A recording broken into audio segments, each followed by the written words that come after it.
Hello everyone, I'm Chris Hernandez and this is the Weekly Report, a look at news from the city of Kansas City, Missouri. Soon the mayor will be shouting, "All aboard!" as the KC streetcar opens for riders on Friday, May 6th. At 10 a.m. on that Friday, the mayor and other officials will hold a grand opening ceremony at Union Station to kick off streetcar service. The public can start riding at 11 a.m., but that's just the beginning. Carnival rides, bands, food, and fireworks are just some of the other fun that would be part of the city's biggest street party ever. It's all along the entire streetcar route all day Friday and Saturday. For a complete list of all the exciting activities, visit timetoridekc.org. The mayor, along with the Heart of America Council of Boy Scouts, turned the first spade to promote the city's upcoming Dig Day event. Hundreds of local Boy Scouts will work with Parks and Recreation staff to plant flower beds in parks throughout the city. All right, ladies and gentlemen, welcome to Ilis Davis Park, where we have some of our city's finest dressed in Boy Scout uniforms, our children. And we want you to join us this Saturday for Dig Day, where we will plant flowers in the parks of this city. That's what these guys do. I remember seeing them, as a matter of fact, at the Boy Scout Memorial down on Gillum Road. And they're always down there doing stuff, and I really do appreciate it. These are good kids. Come out and support them next Saturday. If you would like more information about getting involved with Dig Day, visit the Boy Scouts website at hoac-bsa.org. Now let's check in with some of our city's departments.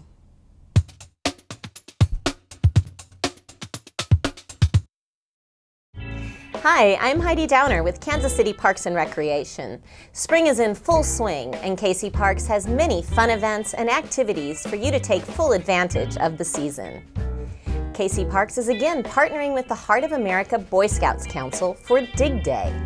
On May 7th, hundreds of scouts and volunteers will plant more than 80 of the city's community flower beds in 35 locations. For more information or to volunteer, visit kcparks.org. Join Feast Magazine and KC Parks for food truck events all summer long. Each month, from May through September, we'll highlight prominent fountains and parks throughout the city, while guests enjoy food from some of Kansas City's most popular food trucks. A portion of the proceeds will go toward the City of Fountains Foundation to support our flowing treasures. Join us for the first Feast of Fountains on Thursday, May 12th from 5:30 to 7:30 in Tice Park. All aboard on Saturday, May 14th for a National Train Day celebration at the Kansas City Northern Miniature Railroad in Frank Vedic Park. The fun begins at 10 a.m. with live music by Rock and Rob, face painting, free train rides, giant inflatable trains, and more. Visit kcparks.org for all the details. Purchase an all-access pass and gain membership to all 10 KC Parks community centers. All-access passes are good for admission to fitness centers, open gym, public ice skating, and select classes. Until May 23rd, you can purchase an annual pass for $200 per adult or $100 per senior. Purchase online at kcparks.org or in person at any of the KC Parks community centers located throughout the city.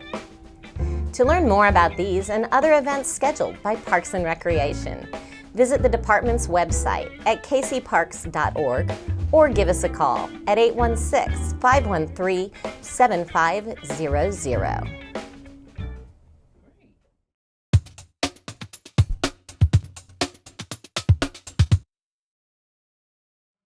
Members of the Kansas City, Missouri Police Department undergo mandatory training in many areas. Previously, we showed what's involved in the firearms training. Now we're going to look at a few more requirements for maintaining readiness and professionalism as a police officer. Officer Mike Hughes teaches physical training and defensive tactics. Years ago, were mainly just tactics driven, where we talked, we really repped out on takedowns and subject controls, and we really made sure they had the physical part down. We've since changed over the course of the last 8 to 10 years. We started adding a classroom portion where we cover legal standards, de-escalation, treating people like people or carrying custody, and we try to add some other stuff that the officers are experiencing while they're doing their job. and leading this law enforcement lifestyle, addressing some of the other issues that happen to us, like the physical and mental health side of what we do. Part of the in-service training in defensive tactics focuses on the use of the taser. So for mandatory defensive tactics training, it ranges from anything to 2 to 5 hours a year. So usually on the physical side of things, we're doing a minimum of 2 hours with up to an additional 3 hours of either physical, PowerPoint, or learning-based material that deals with use of force, or this year, very particular, the tool that we use, the taser. Driver's training is available to all members of KCPD. Sergeant Kelly Clark supervises that part of the professional training division.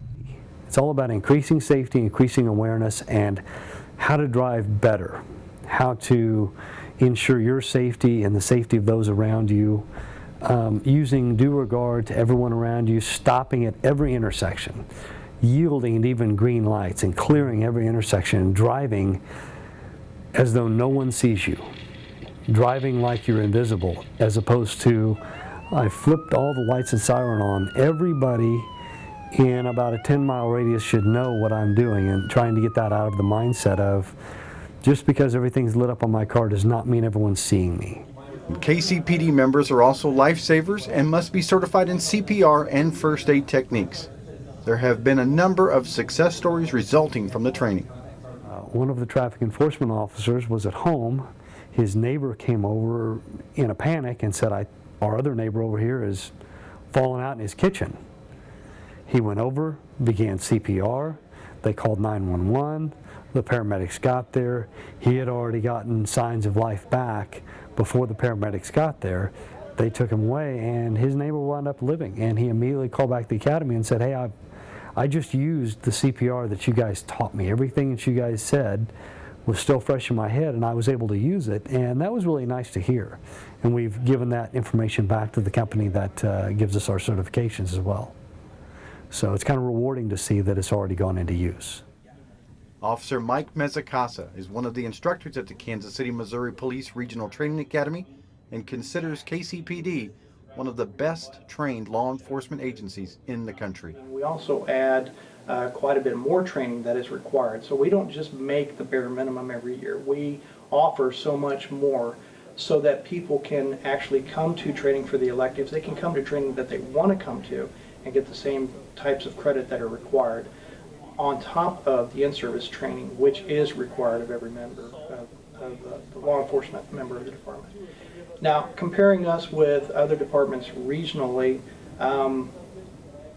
I cannot speak for those other departments other than what is offered to them here, but I can say nationally, I believe we, because of Missouri Post, offer more in-depth training, offer quite a bit more training, and it's easier to understand what is required of us as law enforcement officers when it comes to the training. We've given you just a peek at how KCPD trains its officers, but there is much more. Visit the Missouri Department of Public Safety at dps.mo.gov under Peace Officer Standards and Training. I'm Mike Moats. Have a safe week.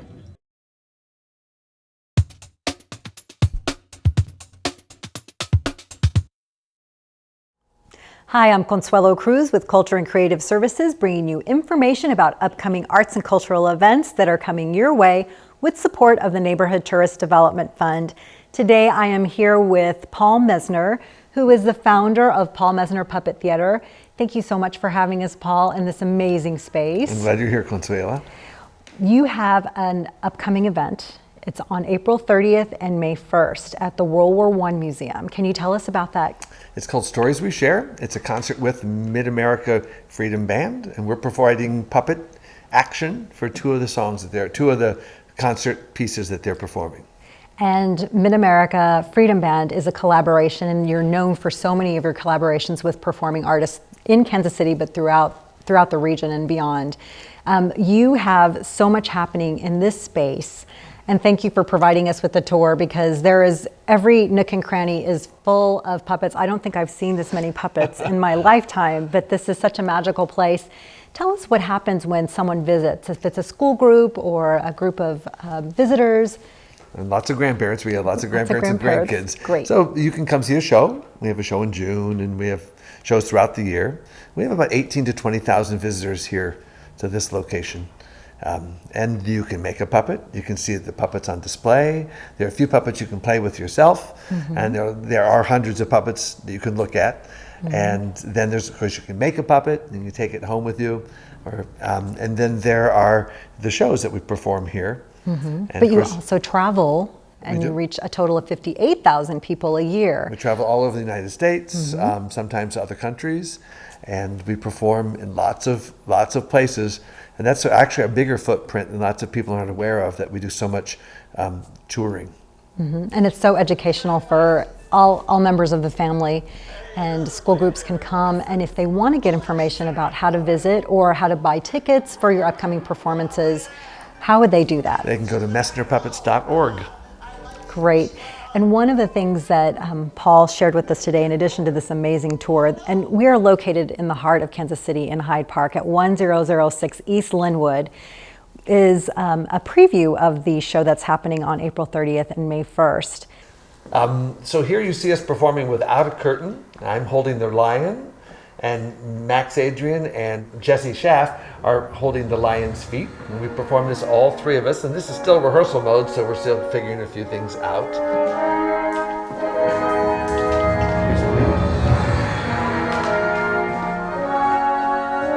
I'm going to start. Now I have to turn back this way because of the cable. In my corner has the mouse. And normally the audience only sees the puppets, but for you today, we pulled the curtain down. So I want to thank you for giving us a sneak peek of that performance. And again, if anybody wants information about any aspect of your programming, all they would have to do is... messnerpuppets.org. It's one S in Messner. Okay, great. Thank you for having us. Thank you, Consuela. The Neighborhood Tourist Development Fund supports local nonprofits that bring cultural, social, educational, and recreational activities to our area.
To learn about additional upcoming events, visit kcmo.gov/ntdf.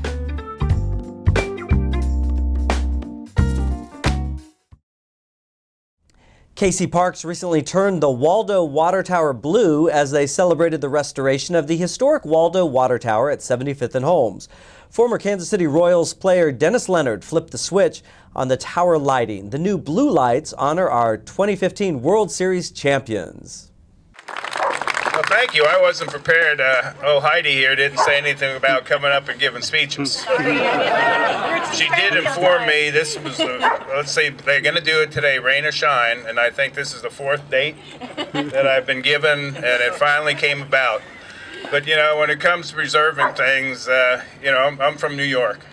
But, you know, when you see things like the Empire State Building, you know, Statue of Liberty, those are the things that make New York, you know, synonymous with the world. And although this isn't New York, this tower obviously means something to a lot of people. Okay, ready? 5, 4, 3, 2, 1. Go Royals! All right. Okay, if you look up, you'll see the colors changing.